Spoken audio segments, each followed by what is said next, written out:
So this class I actually called Shedding the Old Paradigm and Making Space for the New. So it's really interesting. This is kind of a class that came to me um, as I was heading back. Again, I had like a 10-hour stopover, so my whole trip was like 26 hours, and I was it gave me a lot of time by myself to kind of recap the experience and even think about the time of year we were in and like preparing for the new year. Like I don't normally have so many hours just like to sit and think. So I feel like this kind of came to me in that trip actually. And I'll share it to you even a little bit like deeper where it came from. So I went back to, visit my parents. And my parents actually, my mom is a hoarder. And a hoarder to the extent that like there's things in my house, like my baby carriage is still there, my baby clothes is still there. Wow. Like nothing ever leaves the house. Like everything goes in the house and just stays in the house. So part of what I did going there was I told my siblings, so they're like, everyone knows about this house is going to have to be cleaned out. But it's always like a joke, like who's going to be able to do it? We're not going to be able to do it. And I said to myself when I went there, I want to have a really positive experience there. I really want it to be an enjoyable visit. So I'm going to go there. I'm going to try. But if like there's resistance, I'm not going to do it. Like forget it. I'm just going to like enjoy the visits. But anyway, I get there and miraculously, she was so open to it. I mean, I was like clearing out her house and like getting rid of stuff, literally breaking up like boxes and shopping bags and like my carriage, my sister's carriage. Like I was just going through old things. And I realized like so much of, I guess, my experience even growing up.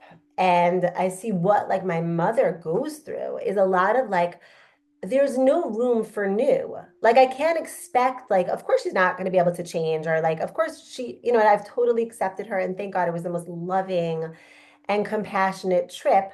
But I kind of realized this psychology is like if we don't get rid of the old, we don't have space for anything new.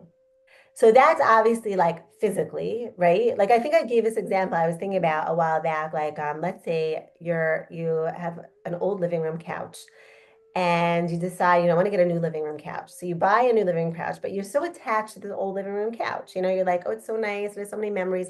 So you don't get rid of the old couch. You just bring a new couch in it. Like as much as it could be beautiful, you're not going to enjoy it because there's so much old there. It's so cluttered and there's no room to even enjoy the new.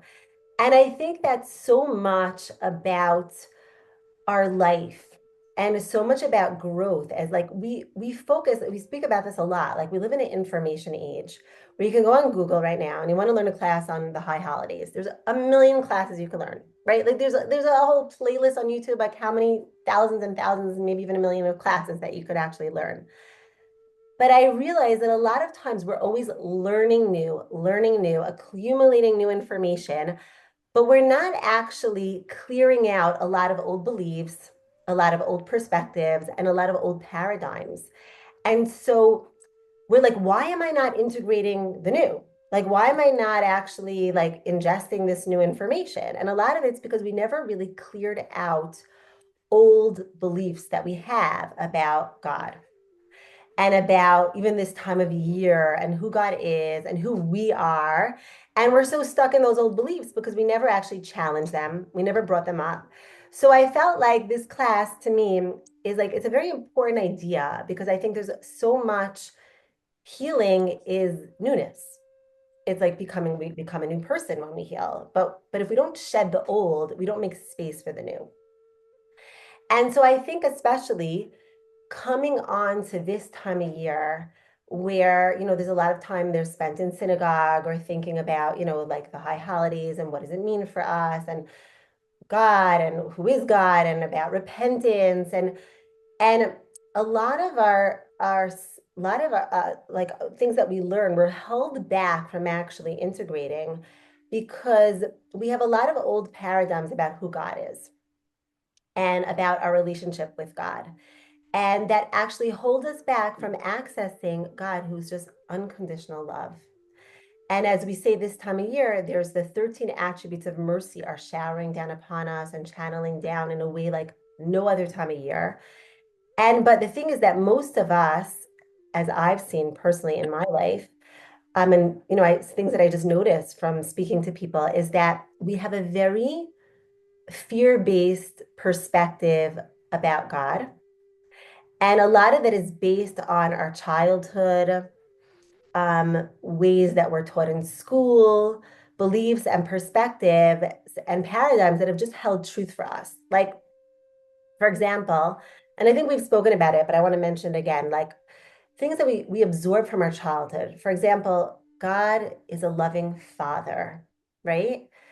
But if people didn't experience their father, their parents' figure as being loving, and then we say God is our father, like Avinu Malkeinu, God is our father and our king, even though, yes, we may have learned 100 times and 1,000 classes that God is loving and he's unconditional love and compassion, but at the same time, our mind makes connections. And it makes connections of the fact that, like, oh, God is our father. My father was a strict disciplinarian. He was abusive. He was the opposite of loving. So even though it's subconscious, but we portray that really on our relationship with God. Then often a lot of times in school where God is about like reward and punishment, there's a scale that's like, happening this time of year, our merits, our good deeds, our bad deeds. And like a lot of times when we're in school, even growing up, we absorb this like reward, punishment, judgment, grades, comparison ideology a lot. And that also really does affect our relationship with God and our relationship in general with this whole time of year that we're in, which is such a gift. Again, it's such a gift of time.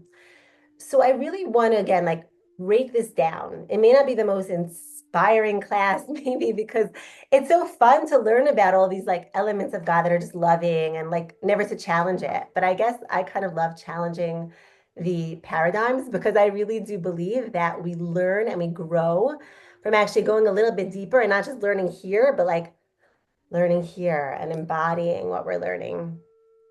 So I want to break down a little bit why I think this is. And then once I think we break down why it is, we can actually really challenge it and shift. So first of all, I want to say that I think in every generation expresses itself differently. And that plays out in so many aspects of the way we live and the generation and the culture that we're in. For example, the music that we have, right? Every generation, every culture has like a different music. That's a reflection on that the generation that it is, right? There's technology vastly shifts and vastly changes our perspective and based on the time that we're in.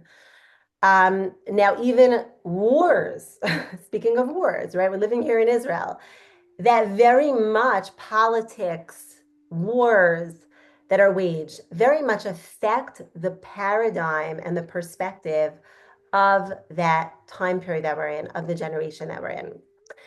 Now, you see this a lot, first of all, and I saw this coming back when I went back to my home this year, seeing that the Holocaust, for example. I grew up, my mother said she's a hoarder. Why is she a hoarder? Not because this is something that she like adopted out of the blue, but it's from growing up in a post-Holocaust home. Her mother was a Holocaust survivor, where she was very poor, where her mother like literally worked to bring home pennies just to like have a can of tuna fish. You know what I mean? Where she had one dress and one doll. So I was able to look at it from a perspective of course, she's holds on to everything that she ever had because she didn't have anything growing up and she knows really what it means to live in poverty. So again, when we look at things a little bit more from like the perspective of the generational or traumas that certain generations had, we're also able to understand this paradigm a little bit more.